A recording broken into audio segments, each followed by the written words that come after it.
الصلاة خير من النوم. الحمد لله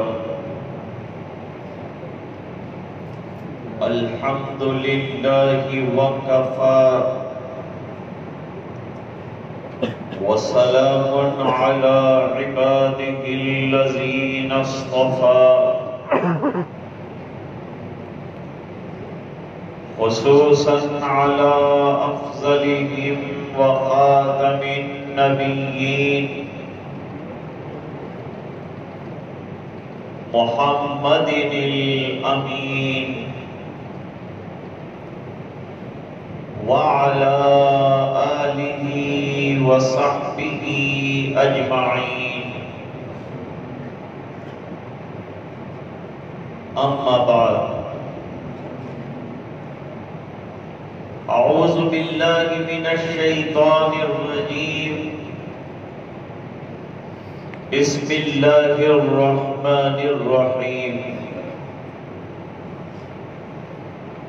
اقترب للناس حسابهم وهم في غفلة معرضون. صدق الله العظيم. اللهم صل على سيدنا محمد وعلى آل سيدنا محمد وبارك وسلم.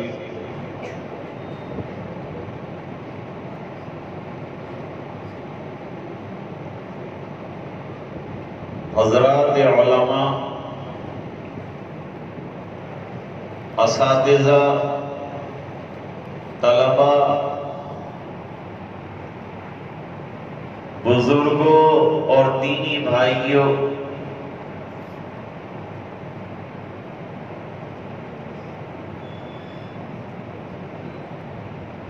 موجودہ دور بڑی فکروں کا دور ہے. بیدار ہونے کا دور ہے. خواب غفلت سے جاگنے کا دور ہے.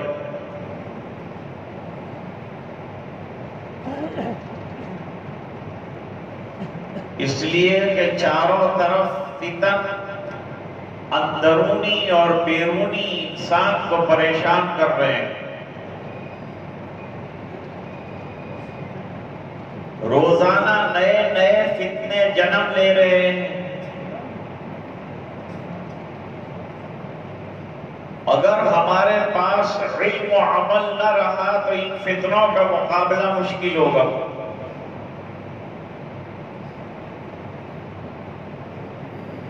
دنیا میں بیماریاں بہت ہیں اور ہر بیماری کا علاج بھی. حدیث شریف میں فرمایا ما انزل اللہ تعالی داء الا نزل به دواء.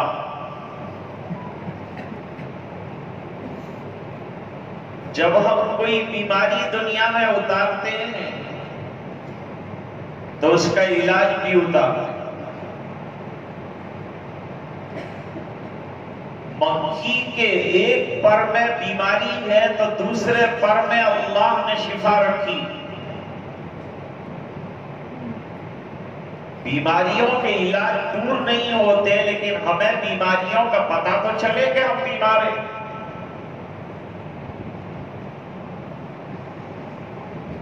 جسمانی بیماریاں آتی ہیں، لوگ علاج کرتے ہیں، ڈاکٹروں کے پاس جاتے ہیں، اطباء کے پاس جاتے ہیں، حکیموں کے پاس جاتے ہیں علاج کروانے.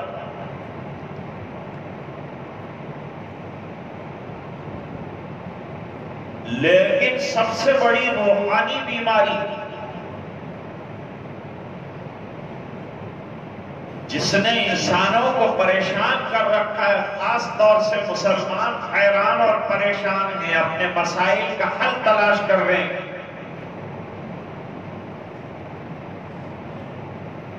وہ ہے غفلت. خدا نے آج تک اس قوم کی حالت نہیں بدلی، نہ ہو جس کو خیال خود اپنی حالت کے بدلنے کا۔ جب تک ہم اپنے اندر تغیر پیدا نہیں کریں گے، اٹھاؤ پیدا نہیں کریں گے، فکریں نہیں اوڑیں گے، دل پر بات نہیں لیں گے، ہمیں کچھ پتہ نہیں چلے گا کہ ہم کہاں چل رہے ہیں۔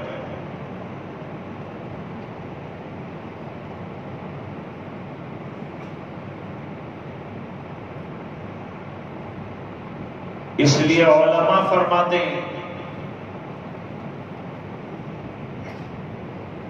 سب سے بڑی روحانی بیماری کیا ہے جس کا مداوع ضروری، جس کا علاج ضروری؟ فرمایا وہ غفلت ہے۔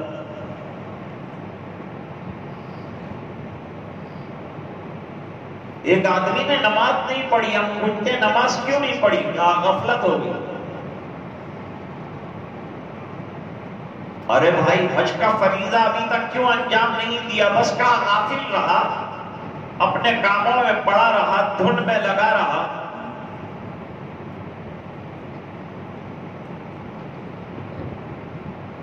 اور میں نے حج کی کوئی تیاری نہیں کی۔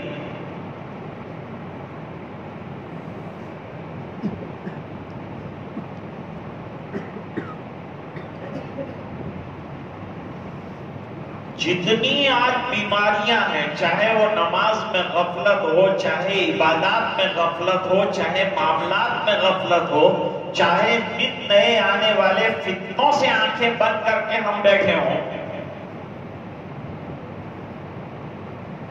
سب کا علاج یہ ہے کہ ہم کو غفلتوں سے باز آنا پڑے گا۔ یہ جو ہم ڈینائی کر رہے ہیں اور نیگلیکٹ کر رہے ہیں، اس کو ختم کرنا پڑے گا۔ ایک بیداری والی زندگی گزارنی پڑے گی، ایک جاگروتی والی زندگی گزارنی پڑے گی۔ یہ بات اللہ تعالیٰ نے قرآن کریم میں فرمائی کہ تمہارے سر پہ قیامتیں آ چکی ہیں۔ قیامت کب آ جائے گی پتہ نہیں ہے، الا کلمح البصر او هو اقرب۔ لیکن تمہیں قیامت کی تیاری کی کوئی پرواہ نہیں، تمہیں کل کی کوئی فکر نہیں ہے۔ اللہ فرماتے یا ایھا الذین آمنوا اتقوا اللہ ولتنظر نفس ما قدمت لغد۔ اے ایمان والو اللہ سے ڈرو۔ آج ہمارے دلوں سے اللہ کا ڈر ہی نکل گیا، جو آیا کھا لیا، جو آیا لے لیا، جس طرح آیا کما لیا۔ مومن تو حرام اور مشتبہ چیزوں سے بچنے والا ہوتا ہے، متقی وہی ہوتا ہے۔ چیست تقوی ترک شبہات و حرام، از لباس و از شراب و از طعام۔ ایک اللہ والے نے تقوی کی تعریف کی۔ تقوی کس کو کہتے ہیں؟ فرمان تقوی نام ہے مشتبہ چیزوں سے اپنے آپ کو بچانا اور حرام چیزوں سے اپنے آپ کو بچانا۔ ہمارا کھانا حلال ہو، ہمارا پینا حلال ہو، ہماری کمائی حلال ہو، ہمارا لباس حلال ہو۔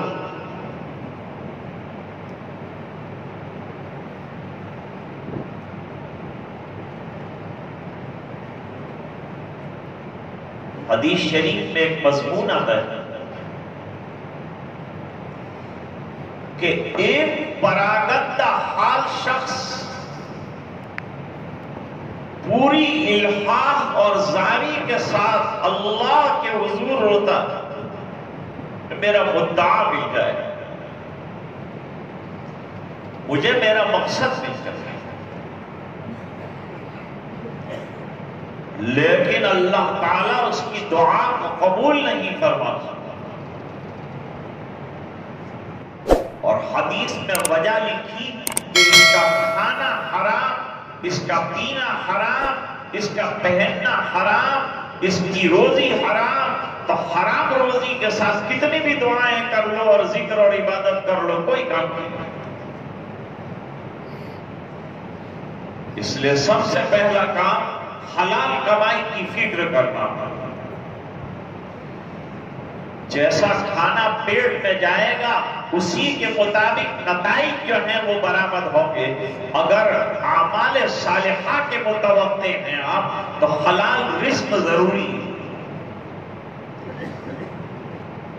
اللہ فرماتے ہیں یا ایھا الذین آمنوا کلوا من طیبات ما رزقناکم واشکروا للہ ان کنتم ایاہ تعبدون۔ اے ایمان والو، ہم نے تمہارے لیے پاکیزہ روزیاں رکھی ہیں، ان کو حاصل کرو، محنت کرو، رزق حلال کماؤ۔ رزق حلال کمانا ضروری ہے۔ طلب و کسب الفریض حلال فریضۃ بعد الفریضہ۔ حلال کمائی کا کمانا یہ فریضوں کے بعد کا ایک فریضہ ہے۔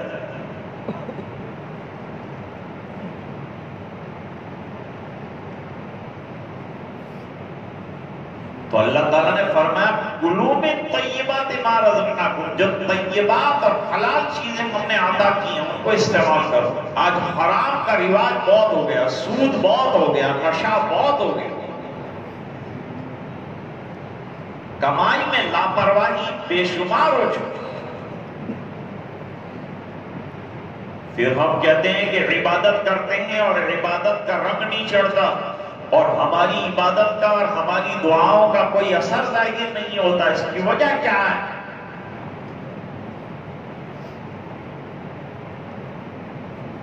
کسی چیز کے اللہ کے دربار میں قبول ہونے کی کنڈیشنز ہیں، شرائط ہیں، ان شرائط پر ہم کو پورا اترنا پڑے گا تو ہمارے اعمال اللہ کے دربار میں قابل قبول ہو۔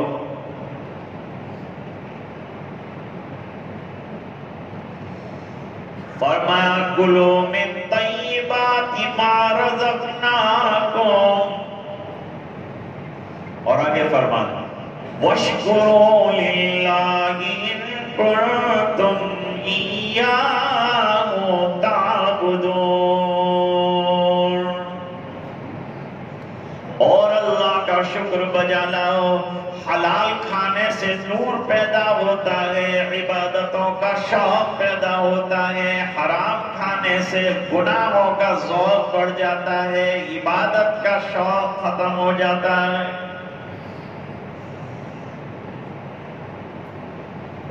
لقمہ حلال،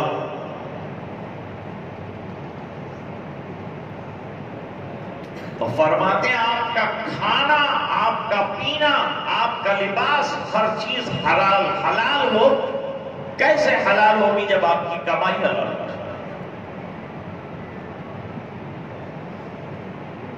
تو میں عرض کر رہا تھا کہ اللہ فرماتے اتقوا اللہ، اللہ سے ڈرو۔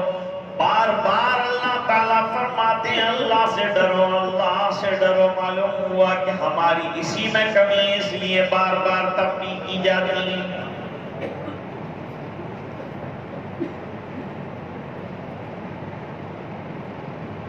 اور ایک تو ہے کسی درندے سے ڈرنا، کسی موذی جانور سے ڈرنا، اور ایک ہے اللہ سے ڈرنا، دونوں میں فرق ہے۔ اللہ سے ڈرنا اللہ سے محبت کی وجہ سے ہوتا ہے، باپ سے ڈرنا باپ کی محبت کی وجہ سے ہوتا ہے، استاد سے ڈرنا استاد کی محبت کی وجہ سے ہوتا ہے۔ تو اسے تقویٰ سے آگے بڑھ کر آپ خشیت کہہ سکتے ہیں۔ خشیت کس کو کہتے ہیں؟ جس کے اندر محبت اور ڈر دونوں کی آمیزش ہو، اس کا نام تقویٰ ہے، اس کا نام خشیت ہے۔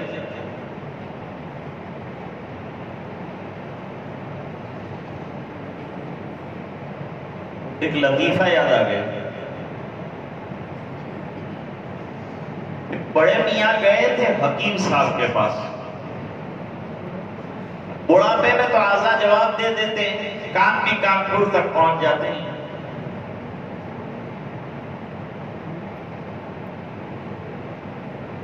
اور منہ میں دانت نہیں، پیٹ میں ہاتھ نہیں۔ وہ گئے حکیم صاحب کے پاس، جا کر انہوں نے شکوہ کیا کہ میری آنکھوں کی بینائی جواب دے رہی ہے، کہا بڑھاپے کی وجہ سے۔ دانت کام نہیں کرتے، فرمایا بڑھاپے کی وجہ سے۔ اعضاء میں راشا ہے، فرمایا بڑھاپے کی وجہ سے۔ قوت شنوائی جواب دے چکی ہے، فرمایا بڑھاپے کی وجہ سے۔ بڑے میاں نے ایک تماچا حکیم کو رسید کیا۔ حکیم صاحب نے پوچھا کہ یہ کیوں ہوگا؟ یہ بھی بڑھاپے کی وجہ سے۔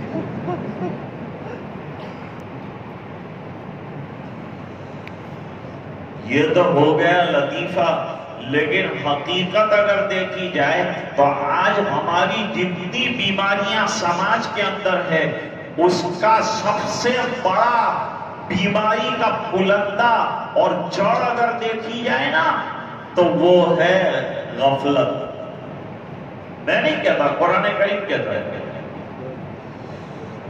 اللہ فرماتے ہیں اقترب للناس حسابهم وهم فی غفلۃ معرضون۔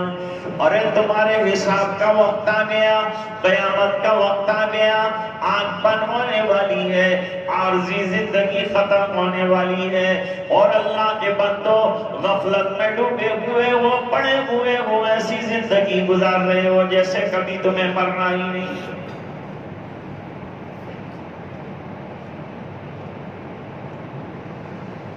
جس دور پہ نازاں تھی دنیا،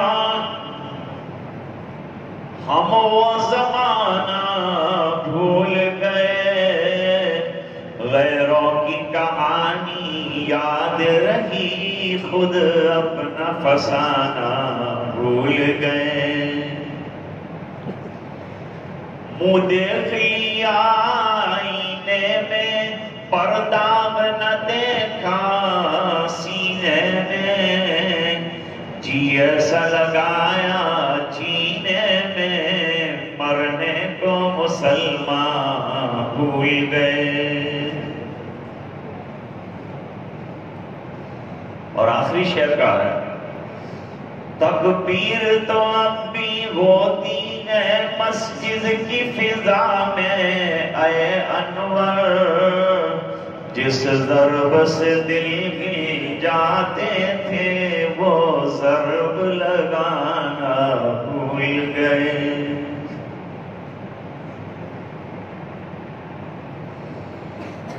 خطرناک چیز جو ہے وہ غفلت ہے۔ ایک بیمار کو اپنی بیماری کا پتہ ہی نہ چل سکے تو موت کے گھاٹ نہیں اتر جائے گا۔ پتہ چلے گا کہ میں بیمار ہوں تو علاج کرے گا، جائے گا ڈاکٹر کے پاس، حکیموں کے پاس، اطباء کے پاس علاج کرے۔ آج ہم روحانی بیمار ایسے ہیں کہ ہمیں اندر کا کھوکھلا پن معلوم نہیں ہو رہی۔ کہتا ہے نماز میں مزہ نہیں آتا، میں نے کہا 10 لاکھ روپے کتنے ہوتے ہیں تو مزہ آتا ہے۔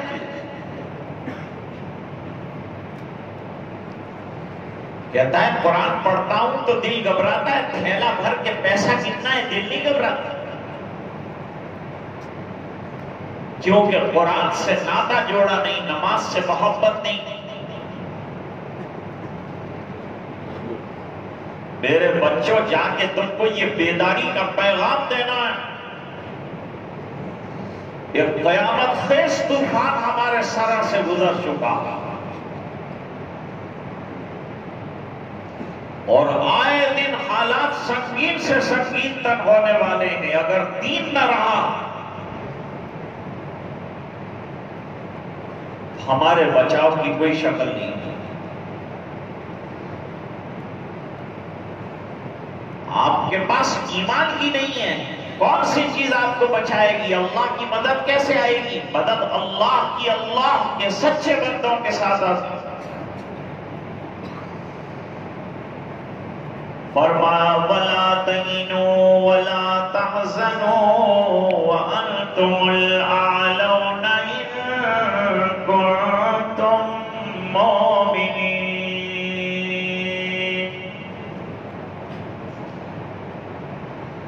کتنے گھبرا گئے ہیں ہم لوگ حالات سے، رات دن پوچھتے ہیں مولانا اب کیا ہوگا، اب کیا ہوگا؟ اگر دین ہوگا تو کچھ نہیں ہوگا۔ اگر ہمارا ایمان سلامت ہے ہمیں کچھ نہیں ہوگا۔ بہت تو دشمن مار ڈالے گا، شہید ہو جانا اس سے زیادہ اور کیا ہوگا؟ اتنا گھبرا کیوں گئے ہو؟ اپنے اعمال کی خبر لو، اپنے اندرون کا جائزہ لو، سماج میں یکجہتی پیدا کرو، اپنے اندر یونٹی پیدا کرو، نمازوں کی پابندی کرو، شریعت کی اتباع کرو، جناب رسول اللہ صلی اللہ علیہ وسلم کی سنتوں کے پابند ہو جاؤ۔ یہ دین کا کوئی کچھ نہیں بگاڑ سکتا۔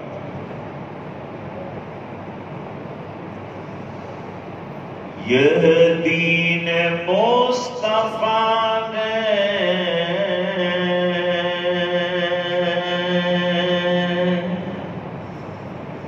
مٹایا نہ جائے گا،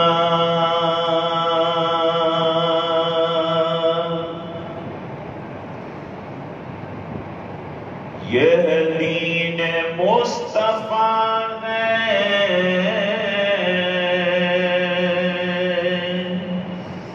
مٹایا نہ جائے گا،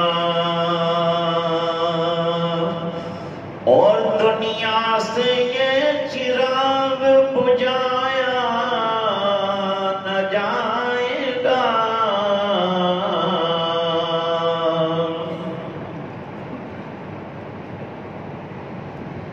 خود زیر ہوتی جائیں گی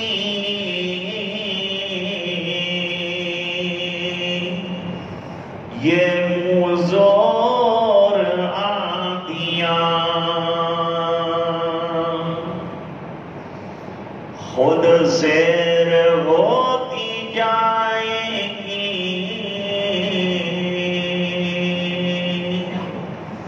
مزور آندیاں، ایسا گنا درخت گرایا نہ جائے گا۔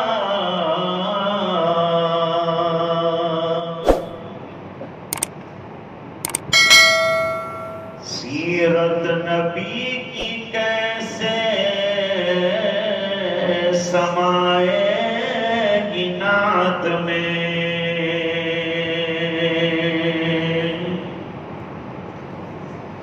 سیرت نبی کی کیسے سمائے گی نعت میں۔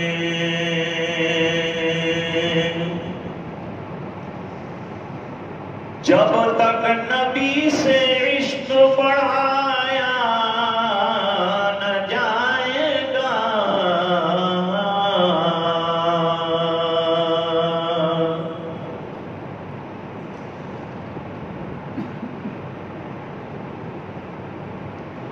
تو یہ دین تو اللہ چلائے گا۔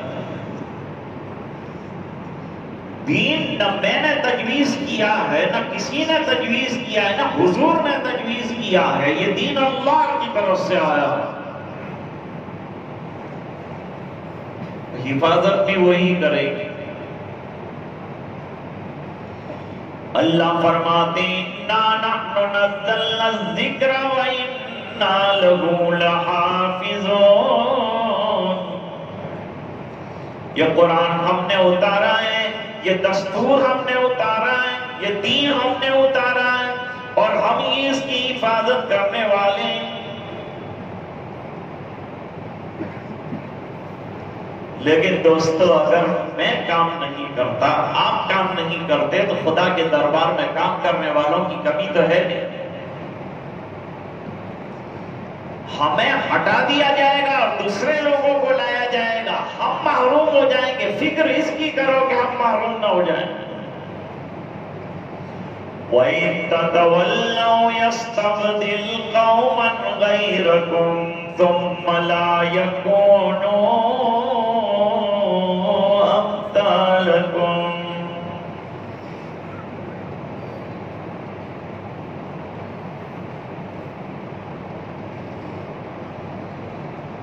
باقی دنیا والے دین مٹا دیں، یہ مشکل ہے۔ کوشش کریں گے کہ دین مٹ جائے، دین نہیں مٹے گا۔ دین تو جس دن اللہ مٹانا چاہیں گے اس دن مٹے گا۔ بیت اللہ اس دن ختم ہوگا جس دن اللہ چاہے گا، وہاں تک کوئی کچھ نہیں کر سکتا۔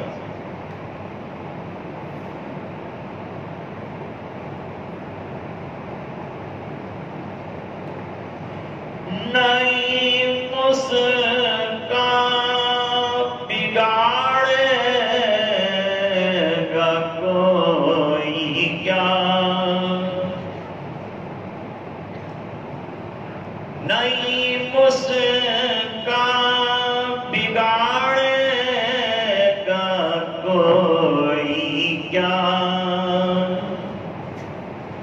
خدا جس کو بنانا چاہتا ہے۔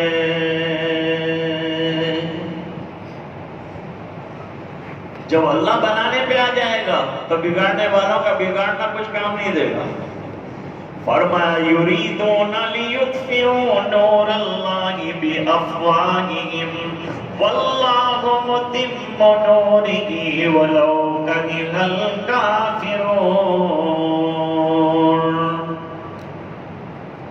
اس لیے شاعر کہتا ہے نور خدا کفر کی حرکت پہ خندہ زن، نور خدا کفر کی حرکت پہ خندہ زن،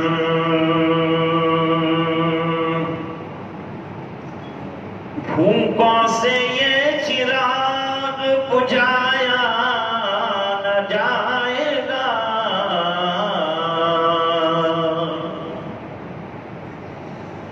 اللہ تعالیٰ نے اتنا آفاقی دین ہمیں عطا فرمایا ہے کہ کتنا بھی اس کو بجھانے اور مٹانے کی کوشش کی جائے کچھ نہیں ہوگا، لیکن ہماری بقا کا دار و مدار دین پر ہے۔ ہم کو اپنے دین کی بقا کے لیے تک توڑ محنت کرنی پڑے گی۔ ایسے حالات ہیں اس وقت،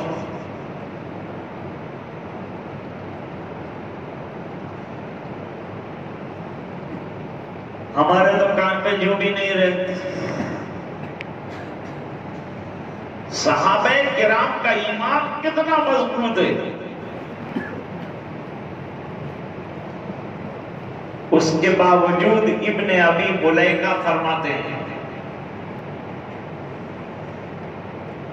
کہ میں 30 صحابہ کرام سے ملا ہوں، ان میں سے ہر ایک کو اپنے نفاق کا اور ایمان کے چلے جانے کا ڈر تھا۔ اب تو 2 رکعت پڑھتے ہیں تو سمجھتے ہیں کہ جبریل کے بعد ہم ہی جنت میں جائیں،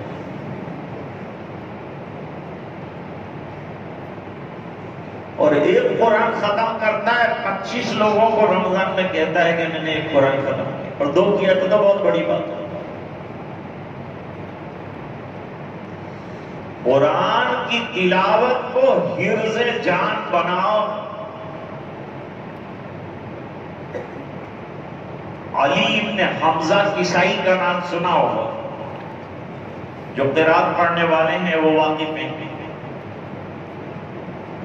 ان کا انتقال ہوا تو خواب میں کسی نے دیکھا، بڑے بہترین مجود اور قرآن کریم کے بہترین عاشق، قرآن کا عاشق بننا ہے، سنتوں کا عاشق بننا ہے، دین کا عاشق بننا ہے، نماز کا عاشق بننا ہے، سب عاشق بن جاؤ، دنیا والے دھرے کے دھرے رہ جائیں۔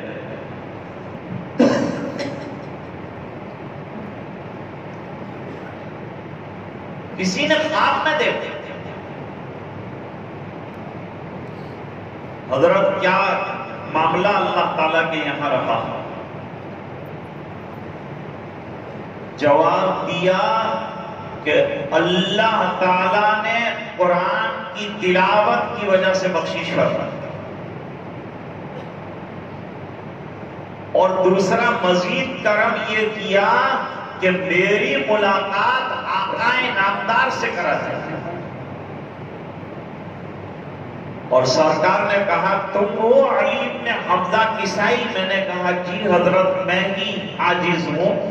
فرمایا والصافات صفا سے تلاوت کرو، تلاوت کی تو فرمایا کل قیامت کے دن انشاءاللہ تمہارے قرآن کی وجہ سے میں تمہاری سفارش اللہ کی دربار میں کروں۔ تو قرآن کی تلاوت بہت بڑی نعمت ہے، بہت بڑا انعام ہے۔ گھروں میں تلاوت کو جاری کیجئے، نمازوں کو جاری کیجئے اور اللہ سے مانگیے۔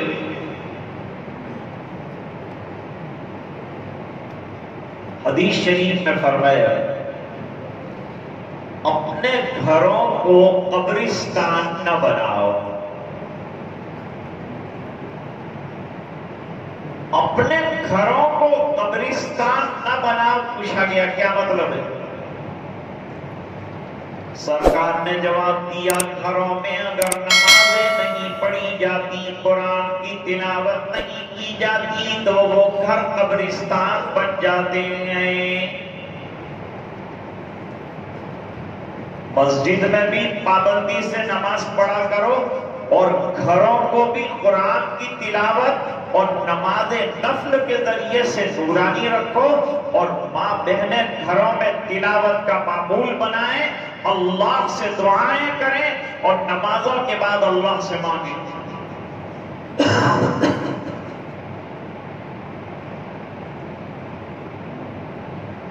حدیث شریف میں ایک واقعہ آتا ہے، ایک صحابی ہیں حضرت حنظلہ رضی اللہ تعالی، صحابہ تو سب ایک سے ایک پڑھ کر ہیں، کمالات ان کے عجیب و غریب ہیں۔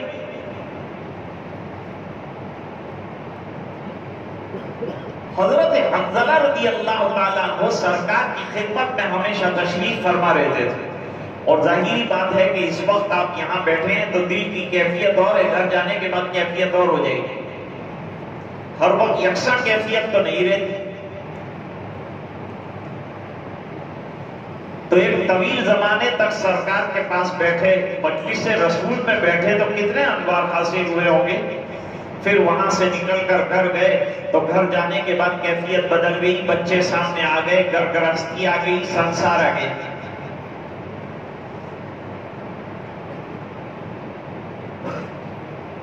اب جو ہے تھوڑی دیر کے بعد بیداری آئی، وہی غفلت خطرناک چیز۔ تھوڑی دیر میں دماغ کے اندر ایک لائٹ ہوئی کہ آقا کے یہاں تو تیرا حال کچھ اور تھا، گھر میں آ کے بالکل دنیا دار بن گیا، دین بھول گیا کیا؟ بالکل سرکار کی محبت بھول گیا، دین کی محبت بھول گیا کیا؟ اگر ایسی کیفیت ہے تو یہ تو منافقانہ رویہ ہے۔ یہ خیال آیا ہے جو منافق تھے ان کو تو نفاق کا خیال نہیں آتا تھا، اور یہ پکے ایمان والے ہیں تو ان کو نفاق کا خیال آ رہا ہے، یہی ان کے ایمان کی علامت ہے۔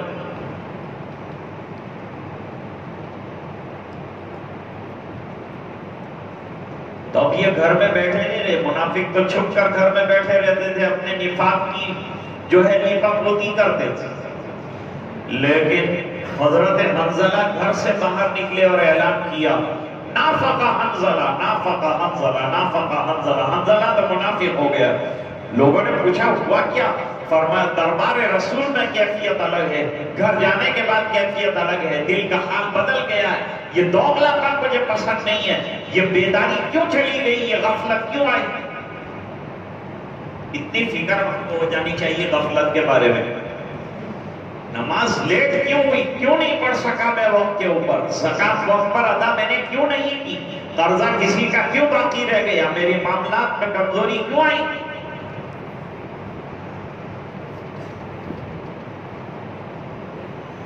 اب اعلان کرتے ہوئے چلے جا رہے ہیں، نافقہ حنظلہ نافقہ حنظلہ نافقہ حنظلہ۔ راستے میں حضرت ابوبکر رضی اللہ تعالیٰ عنہ نے روک کر پوچھا بھائی کیا بات ہے، کیسے منافق کہتے ہو؟ اپنے آپ کو جواب دیا، گھر میں حال کچھ اور ہے، دربار رسول میں حال کچھ اور ہے۔ حضرت ابوبکر نے کہا یہ حالت تو مجھے بھی پیش آتی ہے، شاید میں بھی منافق ہو گیا، چلو آقا کے پاس جاتے ہیں، جا کر یہ سوال کا جواب حاصل کر سکتے۔ ایک مجمع چلا، ایک وقت چلا، کیا جواب ملتا ہے ان کو؟ اور جناب رسول اللہ صلی اللہ علیہ وسلم کی خدمت میں پہنچ کر اپنا سوال، اپنی پریشانی کا اظہار کیا، اور اظہار کر کے کہا اللہ کے رسول ہمارا حال یہ ہوتا ہے کہ آپ کے پاس کچھ ہوتے ہیں، گھر میں کچھ ہوتے ہیں، کیا اس کا نام نقاب ہے؟ فرمایا اس کو نفاق نہیں کہتے، یہ تو حالات بدلتے رہتے ہیں، الحمدللہ تمہارا دل ایمان سے لبریز ہے، اور آج سب سے بڑی چیز اگر کوئی ہے تو ایمان کی حفاظت۔ موجودہ دور میں مسائل کا اختلاف اور فلاں اختلاف اور مسلکوں کا اختلاف، رکھو والا ہے کام، اور رکھو سب سے پہلے مقدم اپنے ایمان کی حفاظت کو۔ ایمان سلامت لے کر آپ چلے گئے تو دنیا کے حالات کتنے بھی بگڑے ہوئے ہوں ہمارا کوئی نقصان نہیں ہوگا۔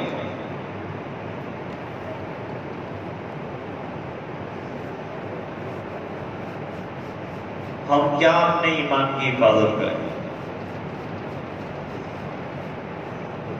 ہمارے پاس جیب میں قلم ہوتی ہے، اس کی حفاظت ہم نہیں کر سکتے، یہاں گم ہو گئی وہاں گم ہو گئی۔ تو ایمان تو بہت بڑا سرمایہ ہے، اس کو لوٹنے کے لیے تو شیطان ہمیشہ تیار ہے، تو اس کی حفاظت کیسے کرو گے؟ جب تک اعمال کا جتن نہیں ہوگا، جب تک اپنی اولاد کی تعلیم کا نظام نہیں بنے گا، جب تک اپنے بچوں کو دینی اور دنیاوی تعلیم سے آراستہ نہیں کرو گے، ملک میں آپ کا رہنا مشکل ہے۔ لوگ سمجھتے بس دنیا کا ایجوکیشن ہم نے دے دیا، یاد رکھو دنیا کا ایجوکیشن دین کے ایجوکیشن کے بغیر اندھا ہے۔ اگر دنیا کے ایجوکیشن کو آنکھیں دینا چاہتے ہو تو اپنے بچوں کو دینی تعلیم سے آراستہ کرو۔ آپ کے یہاں گھر ہی کے اوپر اتنا بڑا جامعہ کام کر رہا ہے، لہذا اس جامعہ میں بڑھ چڑھ کر اپنے بچوں کو داخل کرو، اور اتنا علم حاصل کرو کہ آئندہ ان کے اوپر آنے والے حالات اور فتنوں کے زمانے میں ان کا ایمان سلامت رہے، ان کے ایمان کی حفاظت رہے۔ ہمارے یہاں ایک بہت بڑے بزرگ گزرے ہیں، حکیم فخر الدین صاحب رحمت اللہ علیہ،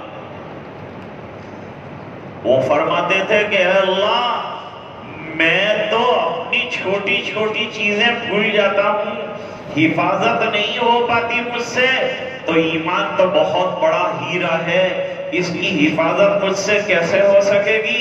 شاید میں اس کی حفاظت نہ کر سکوں، تو اے اللہ میں اپنا ایمان تیرے پاس رکھ دیتا ہوں محفوظ، جب میں دنیا سے جاؤں تو مجھے دے دینا تاکہ میرا خاتمہ ایمان پر ہو جائے۔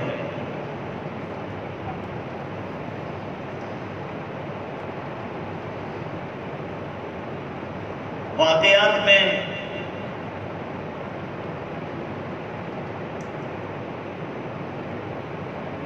ایک صحابیہ ہیں حضرت سمیہ رضی اللہ تعالیٰ عنہ، اسلام کی پہلی شہید خاتون،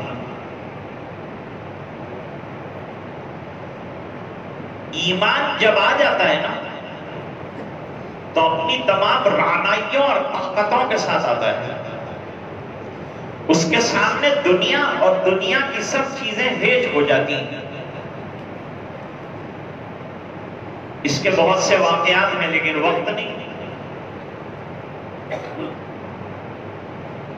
سمیہ دربار رسول سے آ رہی تھی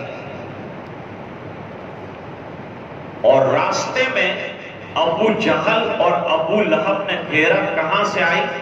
کہا وہ دین سیکھنے کے لیے آقا کے دربار میں گئی تھی، وہاں سے آئی. کہا نیا دین دوبارہ اختیار کرتی ہے، پرانے کو چھوڑتی ہے کہ نہیں؟ کہا بڑے جتن کے بعد اور قربانیوں کے بعد تو اللہ نے دل کے اندر ایمان کا چراغ جلایا، اور اس کو بجھایا کیسے جائے؟ اب اس کے لیے کوئی بھی قربانی دینے کے واسطے میں تیار ہوں.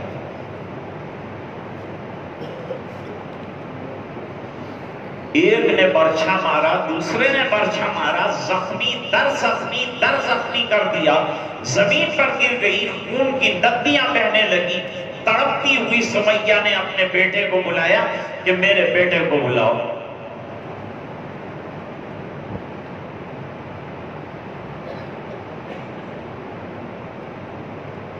بیٹے کو بلایا گیا.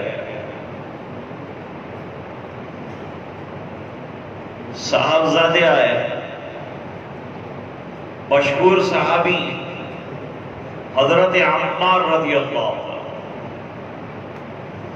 یہ حضرت یاسر کے بیٹے اور حضرت سمیہ کے بیٹے. ماں کا یہ حال دیکھ کر بے چین ہوئے، بے قرار ہوئے.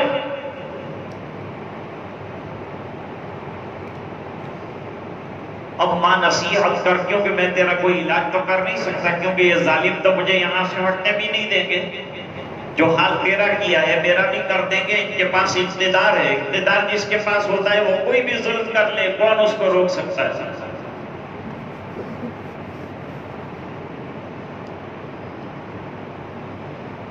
کہا بیٹا ایک ہی نصیحت، یہ خون کی بہتی ہوئی ندی دیکھ رہا ہے؟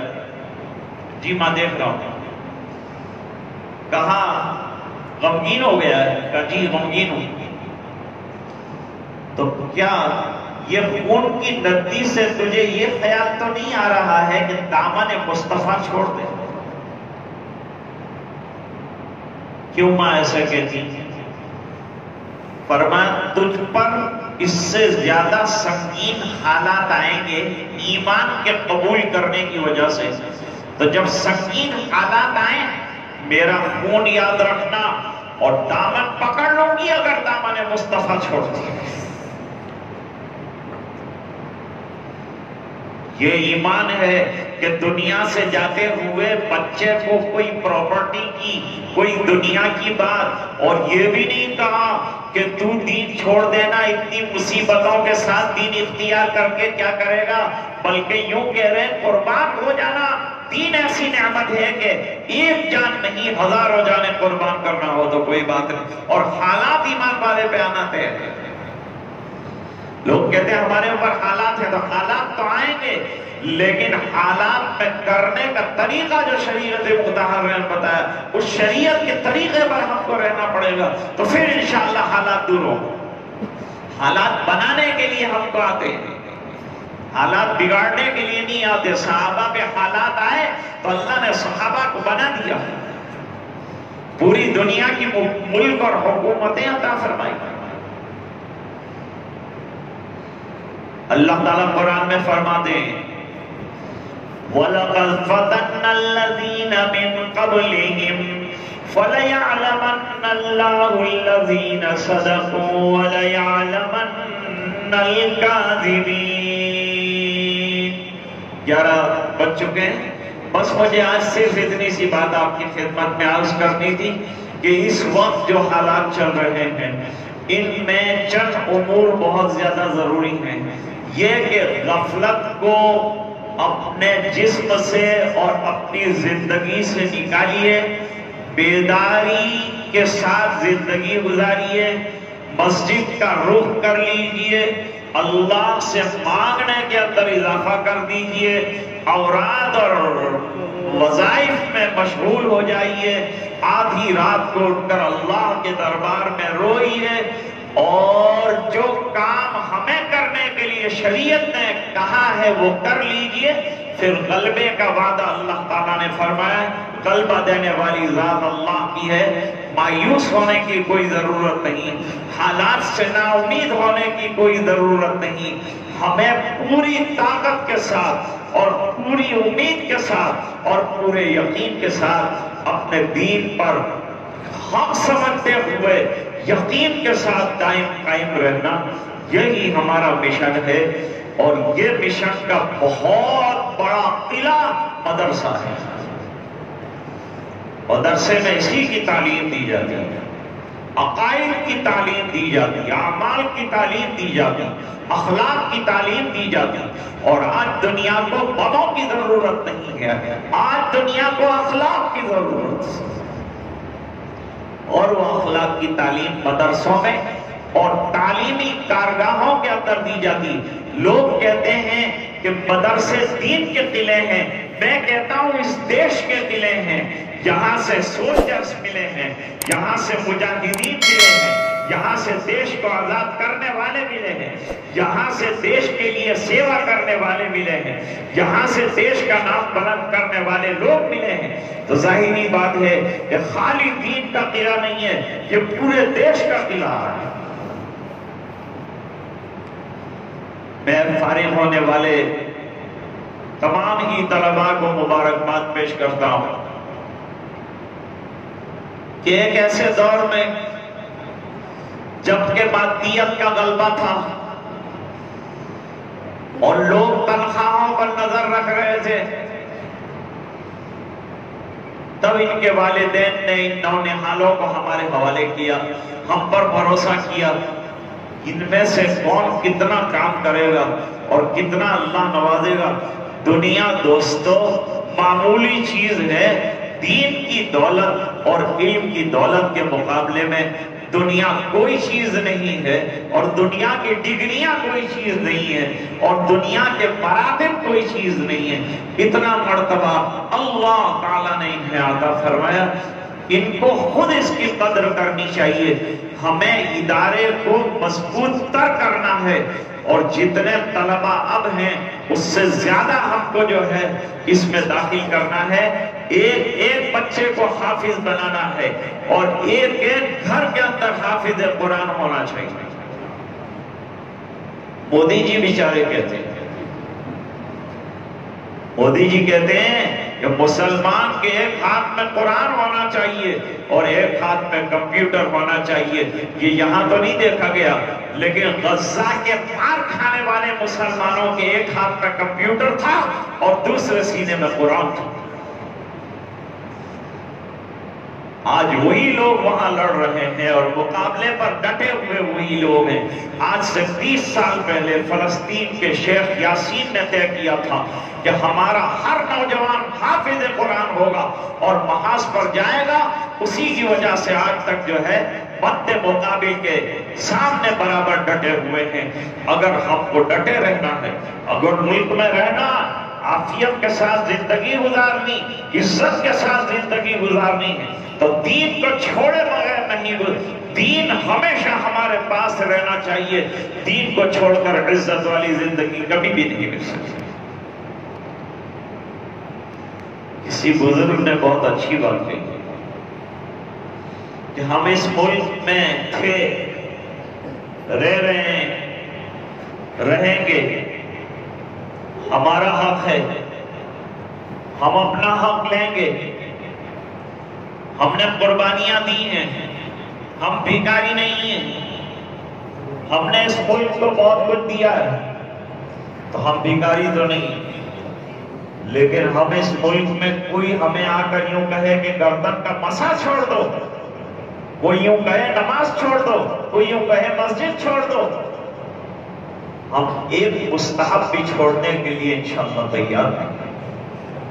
اللہ تعالیٰ ہمیں ہمت عطا فرمائے, عافیت نصیب فرمائے. میں اساتذہ کرام کو مبارکباد پیش کروں گا. میں ذمہ دار حضرات کو مبارکباد پیش کرتا ہوں جو بڑی تندہی کے ساتھ ناسازگار حالات کے باوجود یہ چراغ جلا رہے ہیں اور بہترین مدرسہ چلا رہے ہیں. اور یہ مدرسہ آج 38واں سالانہ اجلاس کر رہا ہے. گویا یہ پودا 38 سال کا درخت ہو چکا اور یہ درخت میں الحمدللہ پھل آ رہے ہیں. جو ابھی آپ کے سامنے حضرت مولانا شمس الدین صاحب دامت برکاتہم کے کہنے پر کھڑے ہوئے، آپ نے ان کو ملاحظہ فرمایا، ان کے سر پر دستار لکھی. اللہ تعالیٰ ان سے کام لے لے، قبول فرمائے. مدرسے کو جو کام کرنا تھا آپ نے جو رقمیں عطا فرمائی ہیں، وہ رقموں کے ذریعے سے یہ بچے بنے ہیں. اور مدرسہ آپ کو یہ بتا رہا ہے کہ آپ کے گاڑے کی کمائی کو ہم نے ضائع نہیں کیا، بلکہ آپ کو وہ افراد دیے ہیں جو عالمی پیمانے پر انشاءاللہ کام کر سکتے ہیں. وآخر دعوانا ان الحمدللہ رب العالمین.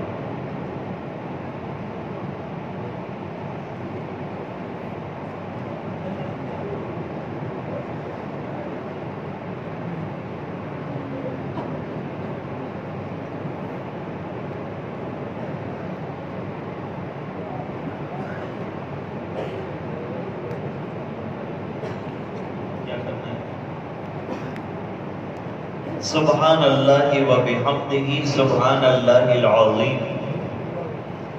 اللہم صلی علی سیدنا محمد وعلی آل سیدنا محمد وبارک وسلم. رب اغفر وارحم وانت خیر الراحمین. آتنا فی الدنیا حسنہ وفی الآخرۃ حسنۃ وقنا عذاب النار. وادخلنا الجنة مع الابرار یا عزیز یا غفار. اللهم افتح لنا بالخير واتمم لنا بالخير واجعل عواقب امورنا بالخير بيدك الخير انك على كل شيء قدير.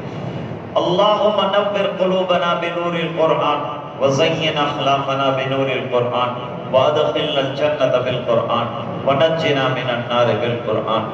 اللهم اجعل القرآن ربيع قلوبنا نور صدورنا وذهاب همومنا وغمومنا. اللهم انا نسألك علما نافعا وعملا متقبلا ورزقا واسعا وشفاء من كل داء. اللهم اغفر لنا ولوالدينا ولأساتذتنا ولمشايخنا ولمن حق علينا ولمن أوصانا بالدعاء واغفر لجميع المسلمين والمسلمات والمؤمنين والمؤمنات الأحياء منهم والأموات إنك سميع قريب مجيب الدعوات. يا قاضي الحاجات یا حل المشکلات یا کافی المہمات یا دافع البلیات یا شافی الامراض انک علی کل شیء قدیر. اے اللہ ہمارے گناہوں کو معاف فرما. اللہ بہت بڑے گناہگار، خطاکار، ریاکار، ضیاءکار، اللہ پھر بھی تیری رحمتوں کے خواستگار ہیں. اے اللہ کرم کا معاملہ فرما، اے اللہ رحم کا معاملہ فرما. اے اللہ امت کے حال پر رحم فرما. اے اللہ امت کی بگڑی کو بنا دے. اے الہ العالمین، در در کی ٹھوکریں کھائی، تیرے دروازے پہ آئے اور تیرے دروازے سے بھی نکال دیے گئے تو کوئی اور دروازہ نہیں جہاں جا کر ہم ٹھیک مانگے. اے اللہ اپنے دروازے سے ہمیں محروم نہ فرما. اے اللہ کرم کی بھیک دے دے. اور اے اللہ تو نے عطا فرما دیا تو تیری شان میں تو کوئی کمی نہیں آتی، لیکن ہم جیسوں کی بگڑی بن جاتی. اے اللہ ہماری بگڑی بنا دے. امت کے حال پر رحم فرما دے. اے الہ العالمین ہمارے ملک کی حفاظت فرما.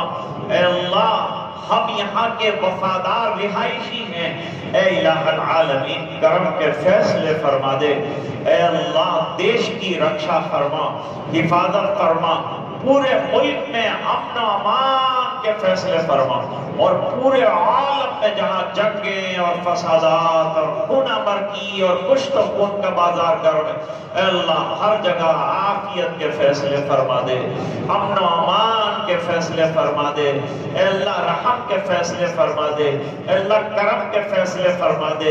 اے الہ العالمین فارغ ہو کر جانے والے طلباء سے کام لے، قبول فرما لے. جن کو آگے پڑھنا ہے ان کے علم میں برکتیں عطا فرما. فرما، عمل میں برکتیں عطا فرما، اللہ حفاظ کے سینوں کو قرآن کریم سے معمور فرما، جو بچے پڑھ رہے ہیں اللہ ان کو علم نافع اور عمل صالح کی دولت سے مالا مال فرما۔ اے الہ العالمین، جن والدین نے اپنی اولاد کو ہمیں دیا اور مدرسے نے محنت کر کے ان کو جو کچھ بنانا تھا بنایا، اے اللہ اس کاوش کو اپنے فضل سے قبول فرما، اساتذہ کی محنتوں کو قبول فرما، اور اے اللہ ذمہ دار حضرات ہمارے حضرت مولانا عبدالحمید صاحب، مولانا یاسین صاحب اور جتنے بھی ذمہ داران ہیں اللہ ان تمام کو جزائے خیر عطا فرما۔ جو حضرات مدرسے کو اپنا سمجھ کر ہر قدم پر تعاون کرتے ہیں، مدد کرتے ہیں اور اس کی مختلف شاخوں میں اور شعبوں میں تعاون فرماتے ہیں، اے اللہ ان کو جزائے خیر عطا فرما، ان کے مال میں، جان میں، عزت میں، آبرو میں برکتیں عطا فرما، بیماروں کو شفا عطا فرما، پریشانوں کی پریشانیاں دور فرما، جو الجھنوں کی رفتار ہیں ان کی الجھنیں دور فرما۔ اتنا بڑا مجمع اس امید کے ساتھ آیا ہوگا کہ دعائیں ہوں گی، اے اللہ جنہوں نے جو ارادے کیے ہیں غیب سے ان ارادوں کو پورا فرما دے، کوتاہیوں کو درگزر فرما دے، سنتوں کی اتباع نصیب فرما دے، اخلاص والی زندگی عطا فرما، اخلاق والی زندگی عطا فرما، با حیا زندگی عطا فرما، بے حیائیوں سے حفاظت فرما۔ اے الہ العالمین پورے مجمع کی مغفرت فرما، امت کے ایک ایک فرد کی مغفرت فرما، اور اے اللہ یہ دعائیں اپنے فضل و کرم سے قبول فرما۔ سبحان ربک رب العزت عما یصفون، سلام علی المرسلین والحمد للہ رب العالمین۔ السلام علیکم ورحمۃ اللہ وبرکاتہ۔ Subscribe now and press the bell icon. Never miss an update.